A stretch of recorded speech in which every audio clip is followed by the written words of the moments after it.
like to welcome each and every individual to Leverage, the magical arts of positive motivation, and we emphasize positive motivation and manipulation. And I'd like to introduce you to Peter Miles. Peter, how are you doing today? I'm doing very well. Good morning, Mark. How are you? I'm doing good. You know, we've kind of said that we need to keep it to 7 minutes. I don't know how we're going to keep your story to 7 minutes, but we're going to give it a shot. And so I'll give you all that 7 minutes I possibly can. Dive in and tell us your story if you could. Okay. So thank you, Mark. My career, I guess, started back in the early 80s as a agricultural student in England. And when I, having grown up in a small rural environment, when I graduated, I ended up heading to Africa to explore the world a bit. And at 22, started a trucking business in Botswana and South Africa, which was quite successful at the time. Headed back from there to get a postgraduate in business for a year back in England, and then got into the world of sales when I graduated from there, also kind of in the agricultural world. Did that for a couple of years, found my niche, if you will, I think working with people but in the sales environment, but then transitioned into management accounting, which doesn't always sound like the obvious choice if you're sales-oriented, but spent 4 years with Anderson & Co. As a forensic accountant, learning all the nuts and bolts of the numbers behind business, those that were successful and those that were not. So it was a great education being involved in that, mainly working at the direction of banks and for clients that weren't doing so well as those that wanted to do better. I then went back into the sales environment with some well-known American brands, one in particular, John Deere, in the commercial equipment world. And by the time I was 29, ended up running the largest commercial John Deere franchises in the south of England. And then I sat down at the ripe old age of about 30 and thought, what do I want to do with my life? Decided I wanted to become a commercial pilot, and actually came to the U.S. and began a flying career, and ended up with a commercial pilot's license, which allowed me to fly all around America and all around the world, but decided that wasn't a great way to make a living at the time. So I headed back to England onto the board of a group of companies in the UK, which included John Deere franchises, but a commercial tile-making company, roof tile company, which was producing handmade tiles, one of the few companies left in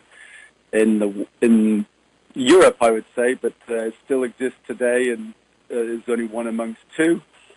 34, I decided, well, I don't want to keep doing this for the rest of my life, and I wanted to see more of the world, so I decided I was going to get into the car business and joined Land Rover of North America. I held 5 different positions over 3 years and became the Chief Operating Officer of Land Rover North America in 1999.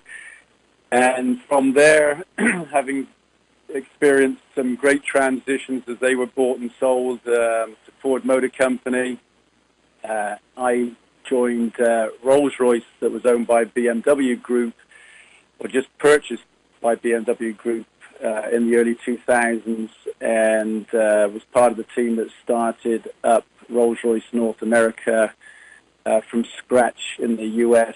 in around 2002.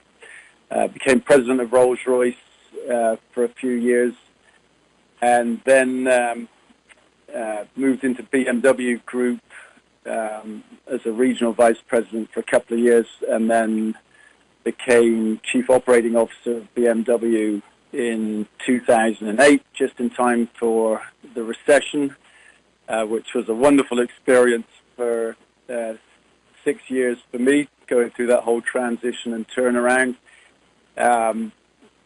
Spent 6 years on the board as Chief Operating Officer for that period of time. And then actually kind of took a different turn again.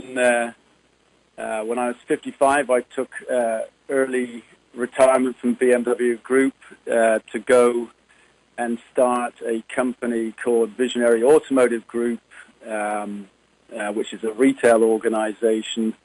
And we're opening our first BMW dealership in Phoenix, Arizona in about 60 days. So that's a venture out of the original equipment manufacturing world into automotive retail, which a lot of people think I'm nuts at this stage in the evolution of automotive retail. To be getting into that business, it's going through a massive transformation currently to slim down the cost of retail franchising effectively. But I see that's a great opportunity, as always, when I look at these things.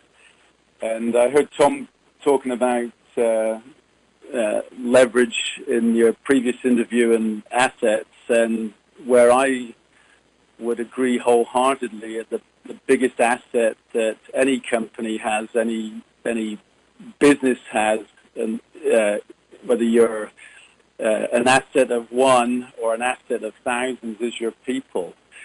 And when you start to realize and recognize the human potential in an organization and the importance of leveraging that and growing those people and focusing people as part of creating a culture in an organization for success, then you can do amazing things. And secondarily to that, the process behind supporting those people, those team members, to achieve extraordinary things. So that combination of bringing out the extraordinary in people and supporting that with consistent, profound processes to create leverage in whatever environment you're operating in is one of those things I can look back over 30, 35 years of being in business and recognizing that's what makes a difference.